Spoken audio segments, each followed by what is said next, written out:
What's going on, everybody? I'm working on a 2001 trailer. It's a car trailer, it's all steel. Yesterday I started off by pressure washing it and getting everything cleaned up as best I could. Sprayed down with some degreaser, scrubbed it a little bit. I cut off this jack right here with the plasma cutter. Didn't really work all that well. It was in the way, it was in a bad spot, especially going with toolbox up here. So I got that cut off with the plasma cutter. I'm gonna get this cleaned up with cut wheel and flap wheel, and we're gonna get a patch panel made. That's how we're gonna start the day off. We'll get to it.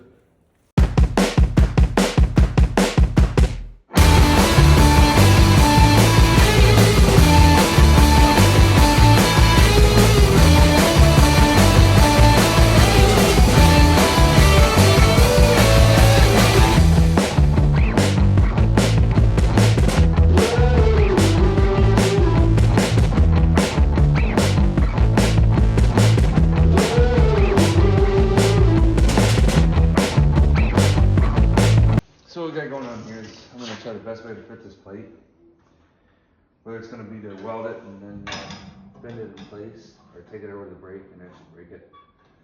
Got a little bit of grinding to do to get it cleaned up. Have some room to weld.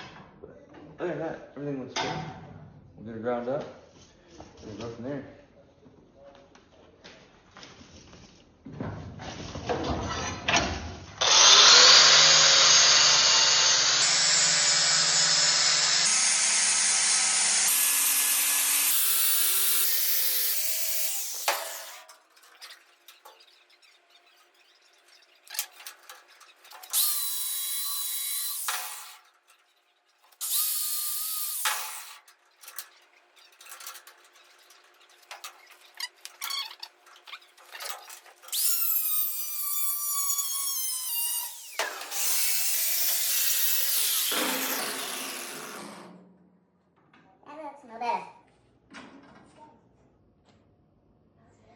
Alright, then we'll put it in the brake. We'll see what happens.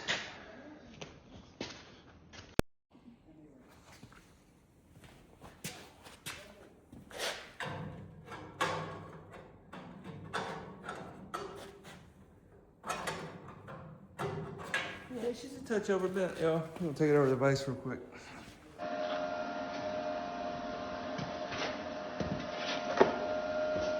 Alright, y'all, what's going on? Got some magnets, got my water set up. Got a bit of a mess in my shop at the moment. Got a good trick for you. I grab my magnets. I've got metal dust all over them, as they mostly do. I always think it's just a wire brush, and it cleans them right out. That way it's sitting tight to your project, and you don't get metal splinters trying to get them on. That's great.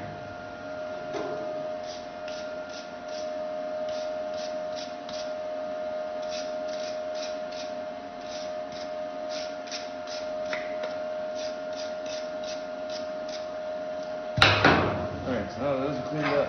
Just set in here. Get the top tacked.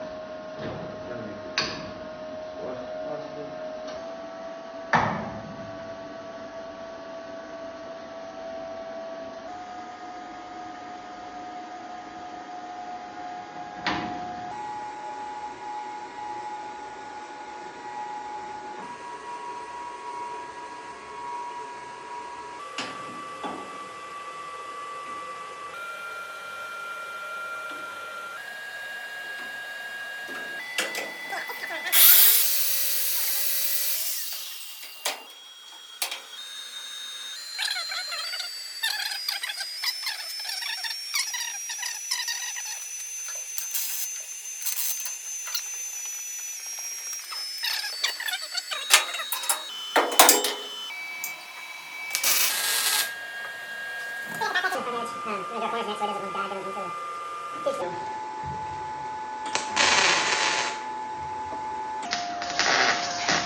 Tap the line in. I might even get a big pair of vice grips. Just squeeze it in. You can make it one too hard. It's not too bad. Hammer lift in there.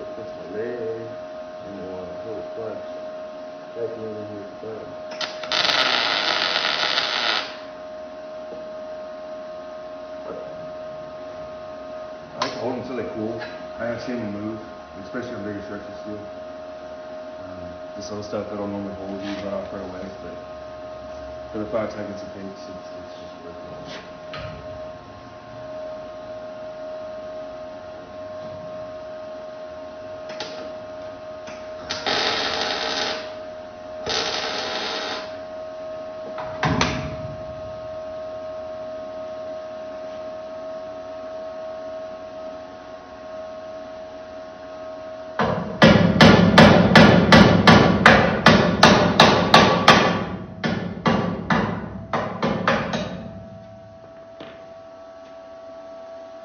Alright, that's it. I'm gonna wrap those tags down with wire brush and weld it.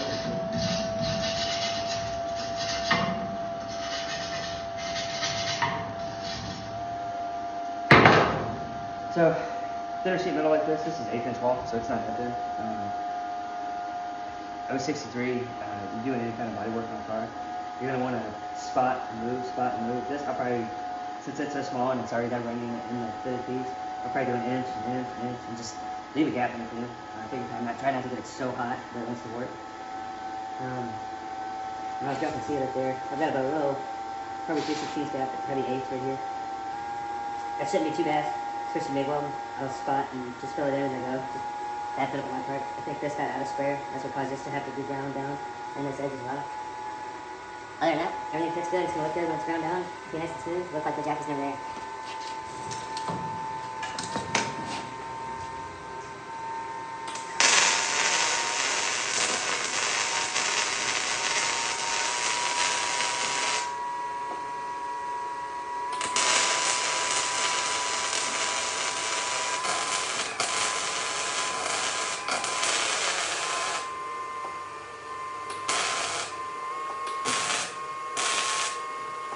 So I'll start right there. I said it wasn't thick.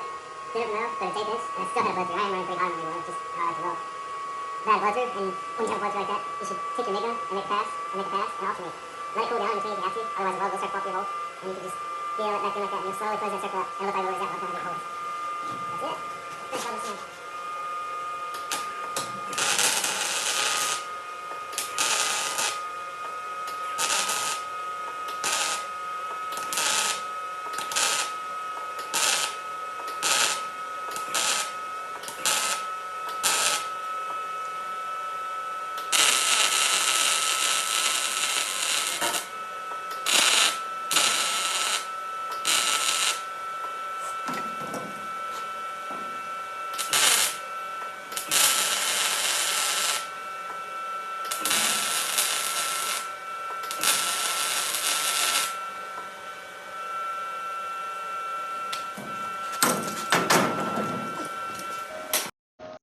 I hate creepers.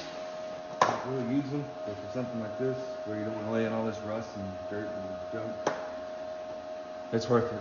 That's why I don't have a nice one. I don't care for them. I'd rather put a car on a lift. Yeah, it's not a nice one. And that, don't get me wrong, I grew up on a creeper in the driveway on cardboard, and that's why I hate it so much now.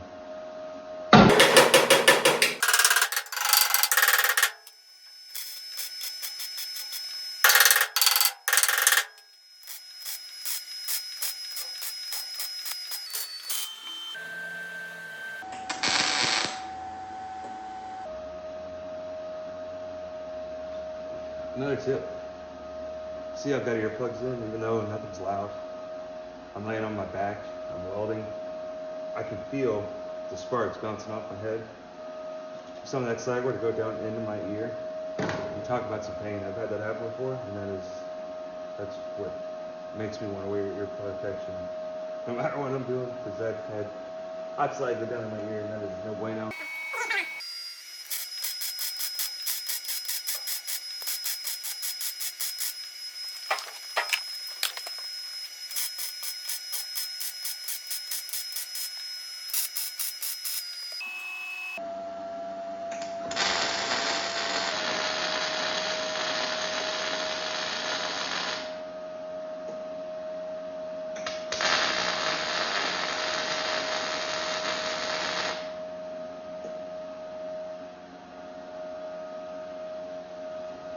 Alright, she's welded in fully. You can see I stitch welded some spots, especially over here. This gap is nice and heavy.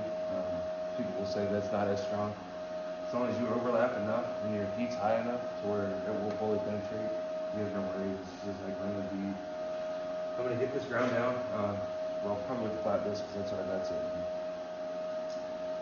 Get it smooth. I'll check it for pinholes. Make sure everything's solid.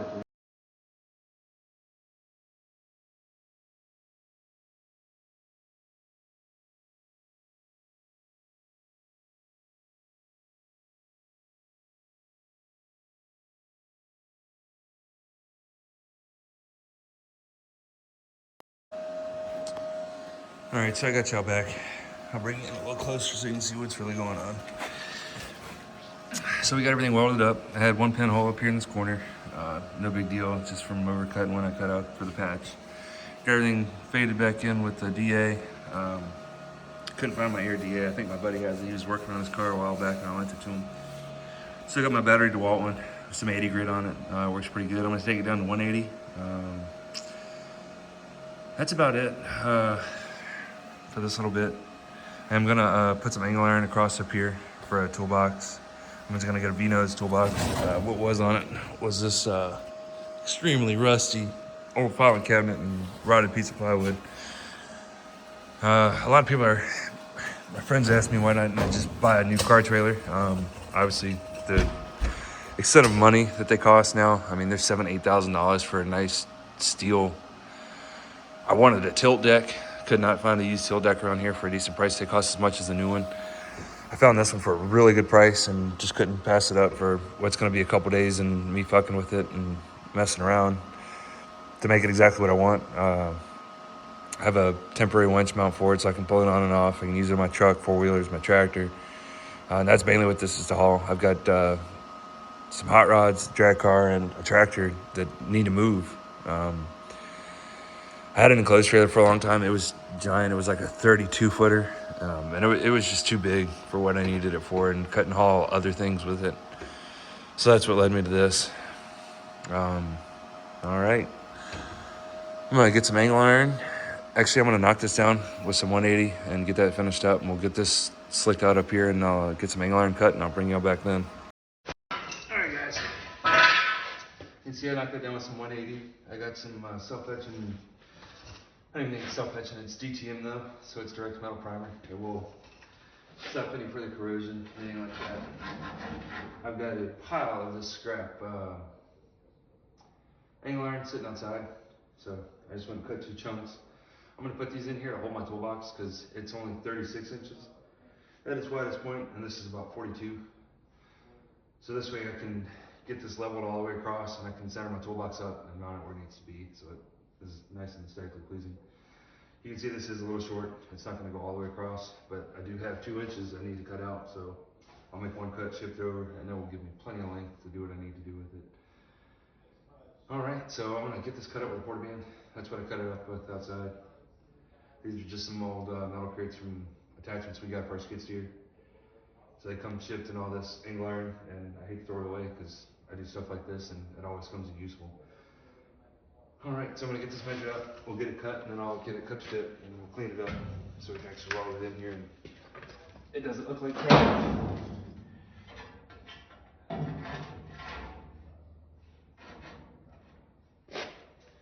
We'll just get it pretty close to center. I'm going to put a tick mark on it. Over here, get the square length.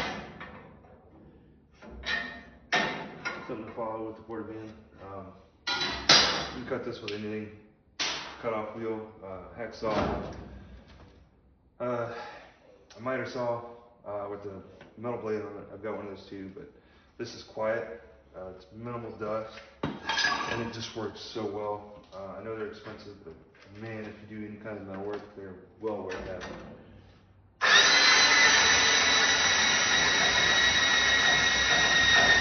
And you know, I'm going to stop saying that again. If you do any kind of work, this works on wood, works on plumbing, works on anything.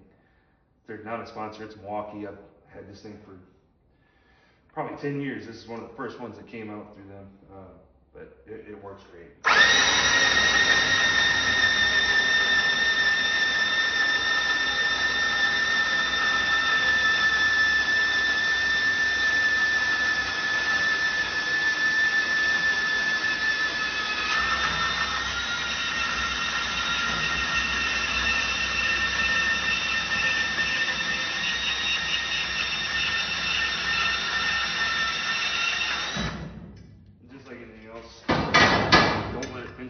because it will tear these blades up and break them. And they're fairly expensive. So if you like to keep your tools nice, as I do, they might not be the cleanest, but they all work just like they should.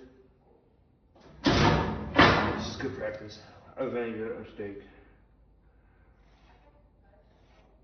So instead of measuring, trying to figure out angles, just put this up there, put a mark on it, and we'll cut it a little short so we have a little bit of a gap, just something to fill with the weld so it is nice and structurally sound.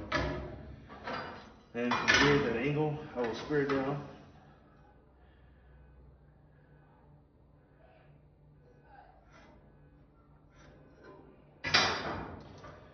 And that was our non-squared end. This is the end we squared up initially and made our cut from here in the middle.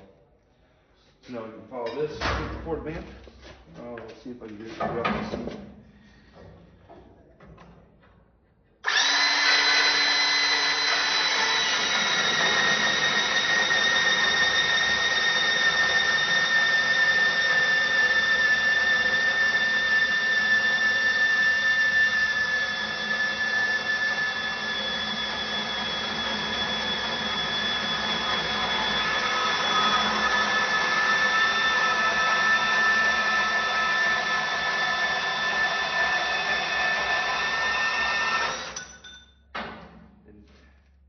I do have a horizontal bandsaw that I can put this in and take my time. And again, this is not a hot rod. It is not a show car. If it works and does what I need it to do, it is going to be all it needs to be. Alright, so that's how it fits for me. We'll do the other side. Again, putting our square side up against our mesh and the square side over here. And you might be wondering how I'm getting to where I'm getting with these measurements. And I'm flushing out from this. Right here, nice shot.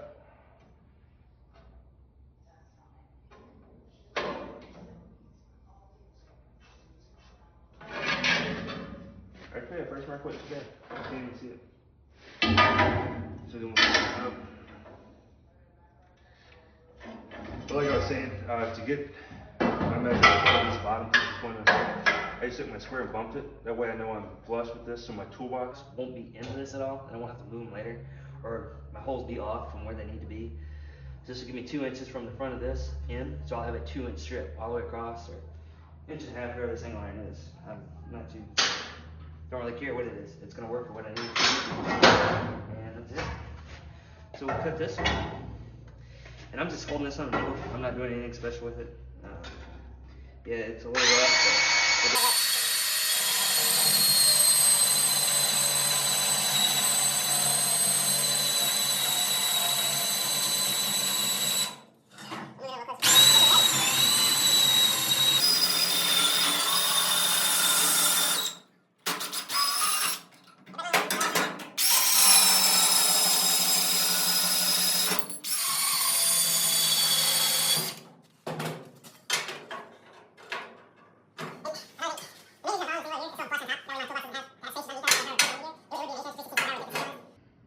and then my toolbox would be crimped down, and you'd get big warps in the bottom or tear-throughs, like you could see nail pops in drywall. It would flex in the material in the middle, and we don't want that. We want it to be nice and solid and not have to worry about it ever again after we put this together. So I'm gonna get these cleaned up. I'll show you what I'm gonna use for that as well. I'll bring it over here. So you hear my toolbox.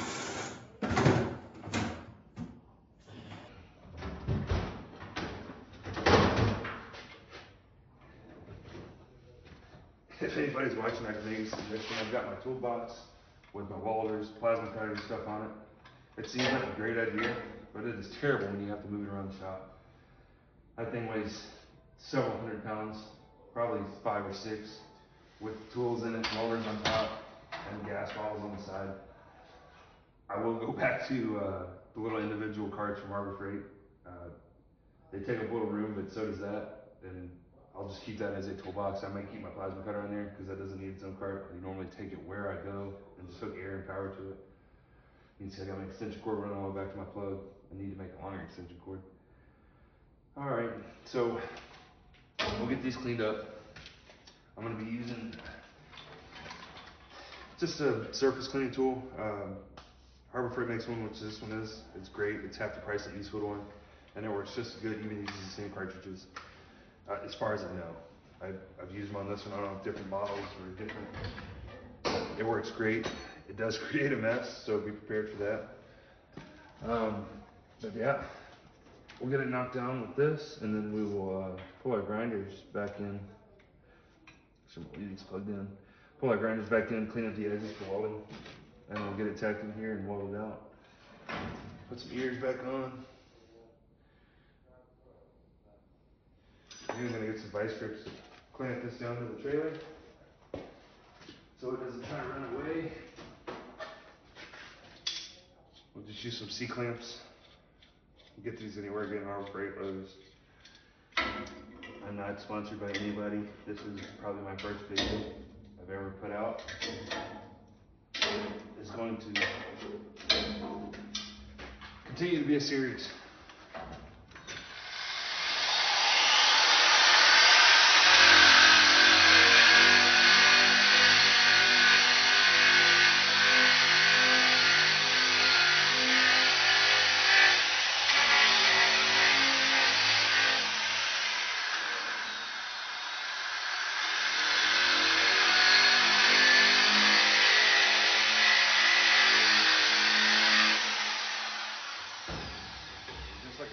I like to set that up right now so I don't have to stop running. As you can see, this it works great, especially if you store material outside or have scrap material like I do.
I don't know if anybody else does with this. I know everyone loses 10 million chocolates and all that, it's everywhere. But I swear, a tape measure walks away on its own. I've got 3 of these around the shop, and I had to walk around and find one. So what we're gonna do, it's like putting layout on trusses or joists, anything. Pull your tape measure as square as you can. That'll be very close.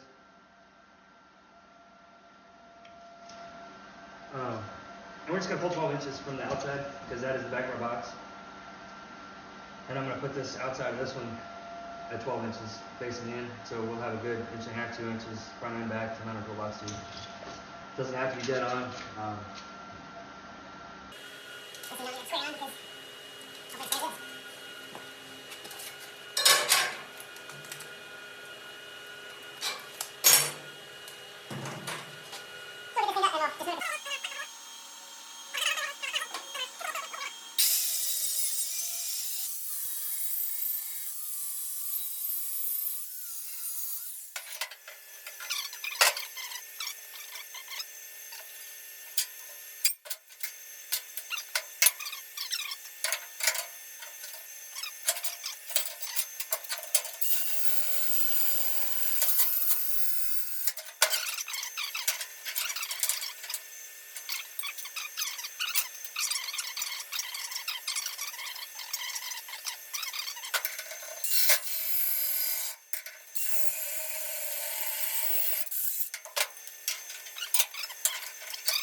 You notice I'm doing vertical welds on this side because that C-channel, there's nothing to weld to unless I lapped it underneath.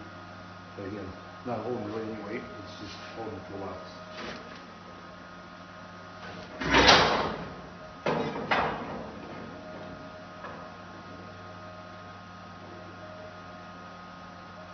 So to make this a little easier, I think I'm going to do one tap. Oh, it's still hot.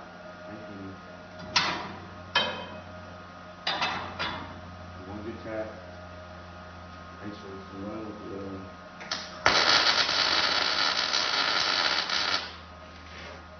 And by doing that, you know, I can pull this up, down, back and forth, and make sure it's square. Go square down. Keep it really tight because my jack. Square, pull it up. Flush over here. And pull it back to it.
already checked our distance.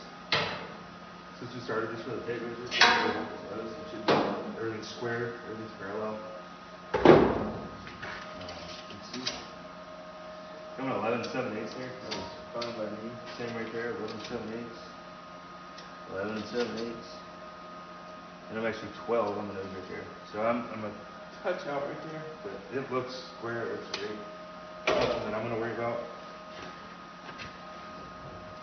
If we were worried about it, we'd have checked it when we tacked. I'd have tacked all this in one shot. I'd have brought a straight edge over here, made sure everything was super straight, and gone through with the tape measure and double checked all of it before I burned anything in, but not worried about it.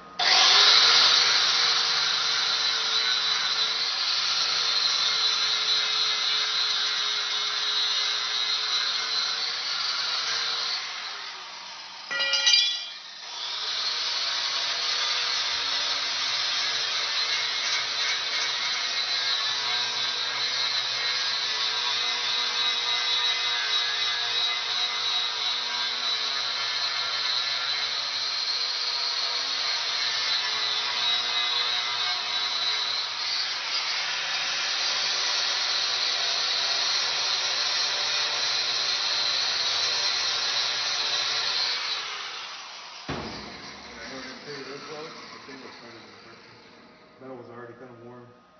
Again, it's 20 degrees outside here. But the metal was already warm. It was probably cleaned a little better. A little bit of prep. I didn't acetone anything. Just MIG welding. Iron to iron. It is what it is. But I think it looks good. See, our toolbox is supposed to measure 36 inches outside to outside edge. And that is 36 inches to right here. So you can see the problem that we were going to have if we didn't put this in. So yeah, it should fit great in here. It should look good. It should be nice and solid. It's mainly going to be for straps, jump box, stuff like that. So when I do take it on the road, I don't have to hunt stuff down in the shop. I like to keep everything together now. I live in no crates with this stuff. But to be able to keep it in the trailer and keep it dry, and not have to have it in the cab of the truck, or put it in a box and then put it in the box in the truck. It's just going to make life a whole lot easier when I haul and move things.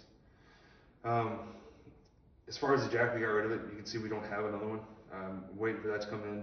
I've got a post jack. I'm going to cut a hole with a plasma torch up here and stick it down in the middle. So we have some room in between here. Whether we put a chain cage for chains or whatever in front of the swivel box, we've got the space. We got room to play if we want to. Get some room for activities. Other than that, for today, I'm out of time. I might be back this afternoon to see how it goes.